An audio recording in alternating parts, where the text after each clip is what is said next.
వచ్చిన ఆడపిల్ల మీద నువ్వు చేసుకోవడం తప్పు. బా నువ్వెన్నైనా చెప్పు, రేపు జరగబోయే పంచాయతీకి అబ్బాయి వెళ్ళటం నాకు ఇష్టం లేదు. నువ్వు నోరు మీద. ఈ ఊరికి ఒక కట్టుబాటు ఉంది, అందరూ దానికి కట్టుబడి ఉండాలి. నానా దయచేసి ఈ విషయంలో ఎవరు తలదూర్చొద్దు. అది మనిషి కాదు, రాక్షసి. అందుకే కొట్టాను. ఎందుకు నువ్వు అనేదేమిట్రా?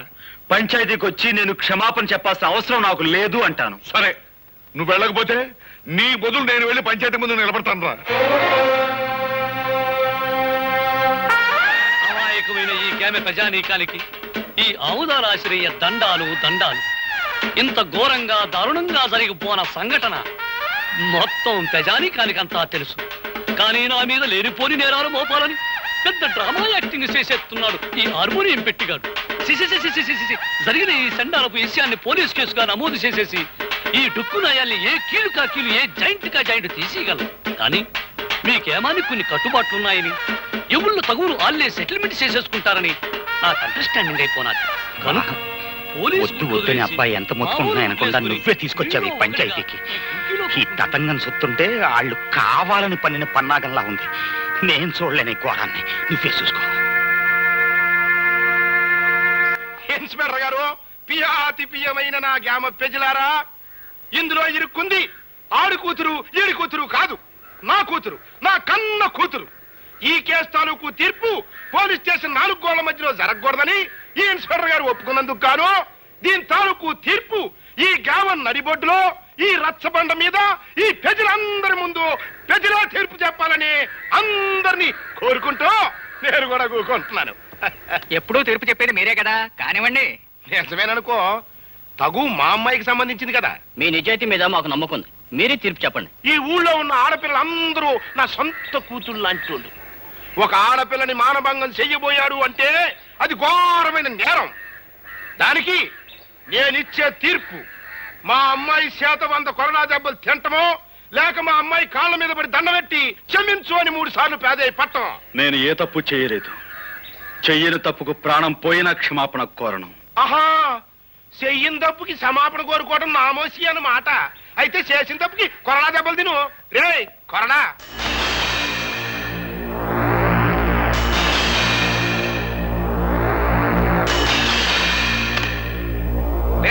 అది కట్టేట్రా.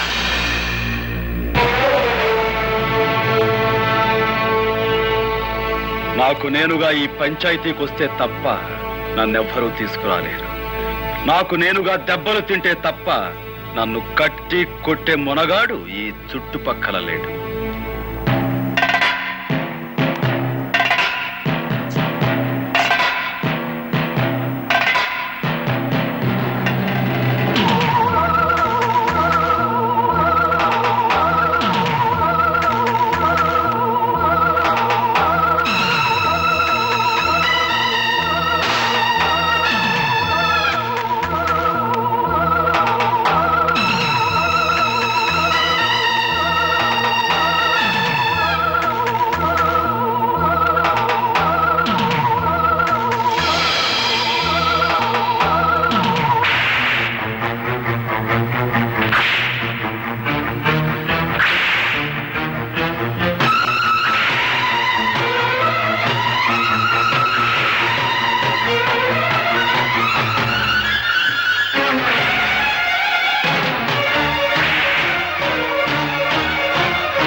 దగ్గర రాధమ్మ గారు గోపికన్ని కోడతో కొడుతున్నారమ్మా. తొందరగా కదా.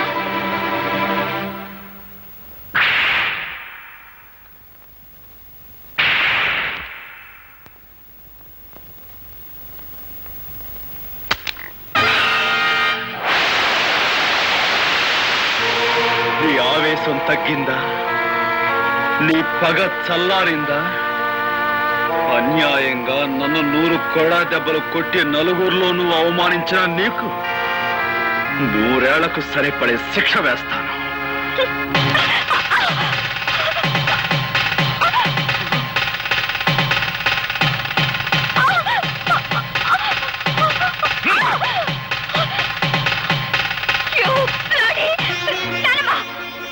తప్పమ్మా, నీ పెళ్లి జరిగిపోయింది. జరగవలసిన వాడితోనే జరిగింది. బలవంతంగా తాళి తెంచుకునే వాళ్ళ మూర్ఖత్వాన్ని చూసి ఎవ్వరూ జాలిపడరు. నేను చెప్పేది శ్రద్ధగా విను. ఆ తర్వాత మెళ్ళో తాళి ఉంచుకుంటావో తెంచుకుంటావో నీ ఇష్టం. నువ్వు నిలబడ్డ ఈ చోటు, ఈ బంగ్లా, ఈ కార్లు, ఈ హోదా, వీటన్నిటికీ హక్కుదారి ఎవరో తెలుసా? నీ మెళ్ళో బలవంతంగా తాళి కట్టాడే అతను, ఆ గోపి. నువ్వు అనుకుంటున్నట్టు మీ నాన్న పుట్టుకతోనే ధనవంతుడు కాదు సరికదా? కనీసం మధ్యతరగతి కుటుంబీకుడు కూడా కాదు. ఒకప్పుడు వాడు స్వచ్ఛమైన పాలు పంచదారతో చేసిన Tadepalligudem cooperative society palkova. Palkova palkova government వారిచే అనుమతి పొందిన కేసీ చారిటీ లాటరీ ఫండ్ ఈ నెల 16వ తారీఖు డ్రా కలుపుతారు బరంపూర్ లో. ఏ ఊరు వారైనా, ఏ పల్లె వారైనా, ఏ జిల్లా వారైనా, ఏ రాష్ట్రం వారైనా తమ పేరుతో గానీ, తమ పాపాయిల పేరుతో గానీ, ఇష్టదైవం పేరుతో గానీ, కట్టుకున్న దాని పేరుతో గానీ, ఉంచుకున్న దాని పేరుతో గానీ ₹1 పెట్టి ఒక్క టికెట్ పొందండి సార్. ₹1 10 లక్షలు పొందండి సార్. త్వరగా కలిపి బా.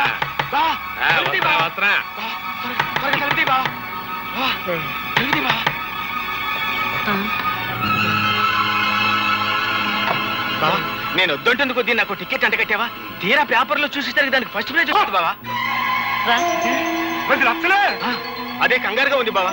టికెట్ మార్చుకునే లోపల ఎవరికైనా తెలిస్తే ఏం ప్రమాదం ముంచుకొస్తుందోనని భయంతో కంగారు పడి నిద్ర పట్టుకుని నీ సలహా కోసం పరిగెత్తుకొచ్చాను బావా. బాబా, భగవంతుడే పిచ్చోడు కాదయ్యా. ఎవరిని ఎక్కడికి చేర్చాలో అక్కడికి చేరుస్తాడు. ఆ రాత్రి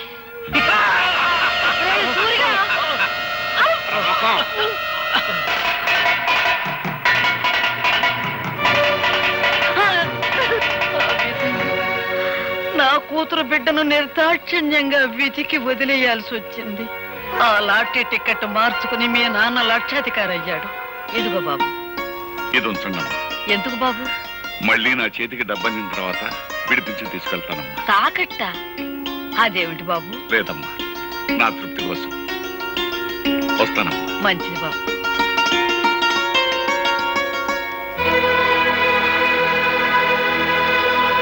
పాపారాయుడు! ఏమ్మా? పాపారాయుడు, ఏమ్మా? నిజం చెప్పు. ఈ గొలుసు నీది కాదని నాకు తెలుసు. ఇది ఎక్కడ దొరికింది? ఎలా దొరికింది? నా బిడ్డ బ్రతకటానికి డబ్బిచ్చారు గనక నిజం చెప్తున్నానమ్మా. 4 ఏళ్ల క్రితం ఒక రోజు రాత్రి ఒక కుర్రాడు ఏడుస్తూ నాకు కనిపించాడు. ఇంత రాత్రి కాదు ఇక్కడ ఏడుస్తున్నాడు? ఎవరి కుర్రాడు? వాడు నా కూతురు బిడ్డరా. ప్రేమతో అన్ని కనుక ఇంటికి తీసుకొచ్చావా, నీ అల్లుణ్ణి సంపి మొసలికేసినట్టు ఆడిని కూడా వేసేస్తా. జాగ్రత్త. ఆడు పరమ కషాయ మడిసిలా ఉన్నాడు. ఓ పని చేద్దాం, అబ్బాయిని మనమే పెంచుకుందాం. నువ్వన్నదే కరెక్ట్. వెళ్దాం పదా. చెప్తా పదా. అతను చెప్పిన దాన్ని బట్టి నా మనవడు బ్రతికున్నాడన్న సంగతి నేను తెలుసుకున్నాను. ఆ తర్వాత ఇంకొక సంగతి కూడా తెలిసింది. మన ఇంట్లో పని మనిషితో మీ నాన్న సంబంధం పెట్టుకున్నాడని, ఆవిడ ఒక బిడ్డని కని ఆసుపత్రిలో ఉందని నాకు తెలిసింది. మీ కుటుంబానికి, మీ హోదాకి నేను తగినని తెలుసమ్మా. కానీ నేను చేసిన తప్పుకు నా కన్న బిడ్డను అనాథం చేయకండమ్మా. ఈ బిడ్డ బాధ్యత మీ చేతిలో పెట్టి వెళ్ళిపోతున్నానమ్మా. పని మనిషి వదిలిపెట్టి వెళ్ళిన ఆడపిల్ల మరెవరో కాదమ్మా, నువ్వే.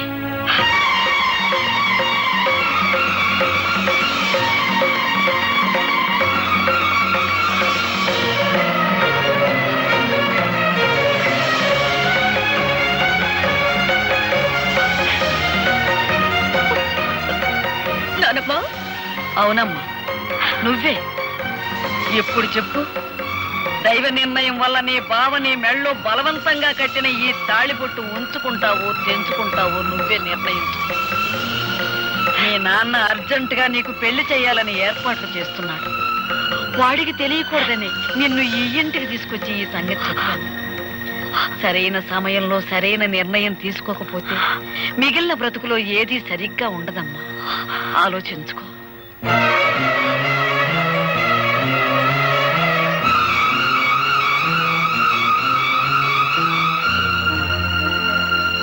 అప్పన్న తన్నమ్మన్న, అప్పన్న తన్నమ్మన్న, ముగ్గైర తమ్మన్న, ముగ్గైర తమ్మ.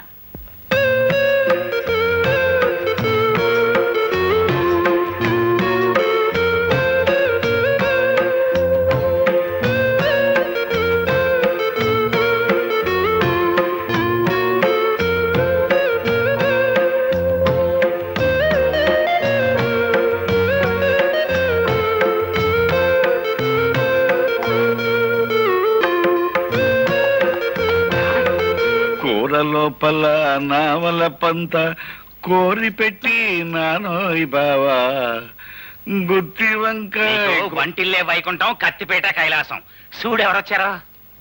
అమ్మా నువ్వా? లేమ్మా. మావయ్య గారు, త్రికరణ శుద్ధిగా ఇంట్లో అడుగు పెట్టాను. గతంలో నేను చేసిన పొరపాట్లు మీ పెద్ద మనసుతో క్షమించండి. అలాగే అలాగే, చాలా సంతోషం అమ్మా. తాళి తెంచద్దు అని పెద్ద ఆవిడ పట్టుపట్టిందని ఇన్నప్పుడే నువ్వు మా ఇంటికి వచ్చేస్తావని ఊహించానమ్మా. మావయ్య గారు, ఆ ఇంటి నుంచి కట్టుబట్టలతో వచ్చేసాను. కట్టుకున్న ఈ బట్టలు కూడా ఆ ఇంటి వినిపించుకోవడం నాకు ఇష్టం లేదు. అందుకని ఆహాహాహా. నా కొడుకులో ఉన్న పరుషం కోడలో కూడా ఉంది. ఒక్క నిమిషం ఉండమ్మా. మా బాస్ సూపులకి సర్దార్ పాపరాయిలా కనిపిస్తాడు గానీ మనసు మాత్రం నిప్పుల మీద పెట్టిన అన్నపోస.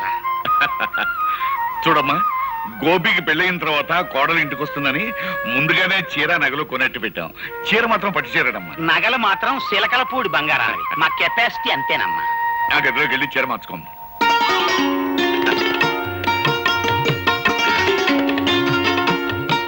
అప్పరాజు, పిల్లని చూసిన తర్వాత వాడు ఏమంటాడంట?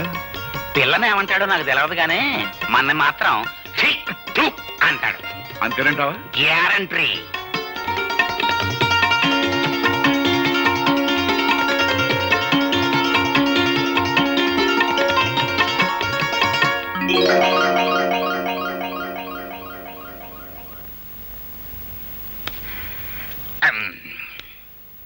ఏమిటి అంతలా బిగుసిపోయారు? ఈ బట్టలు ఎవరై? అసలేం జరిగింది? తమరాజు మాట్లాడవే, చెప్పా. ఆండమాయి సరిద్దురా, ఇల్లు వంటింట్లోకి చూడు. నీకే తెలుస్తుంది.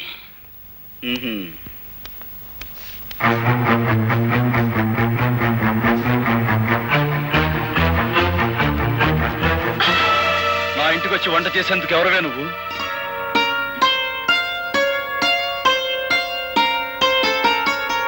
ఆ రోజు తాళి కట్టారు, ఇవాళ తలంబ్రాలు పోశారు.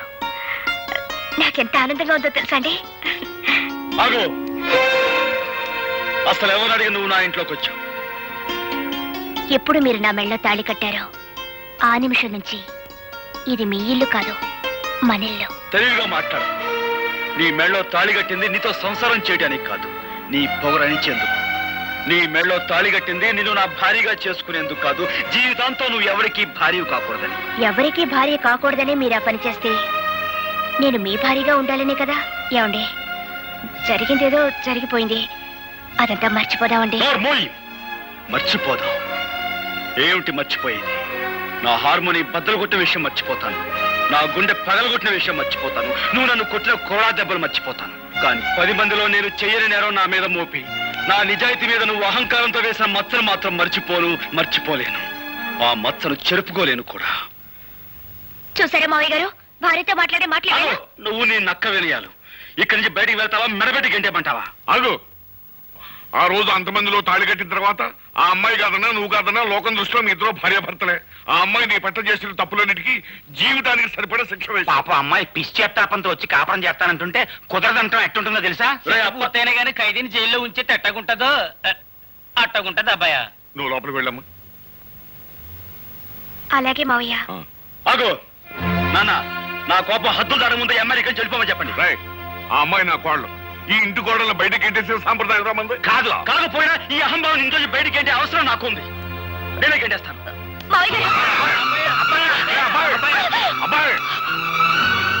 అబ్బాయి అబ్బాయి అమ్మాయి వాడు అలాగంటాడు కానీ నువ్వు లోపల పదమ్మా. ఆయన మాట ప్రకారం, ఆయన ఇష్ట ప్రకారం నేను ఇక్కడే ఉండిపోతాను మావయ్య గారు. ఆయన ఒప్పుకున్నప్పుడే నేను లోపలికి వస్తాను.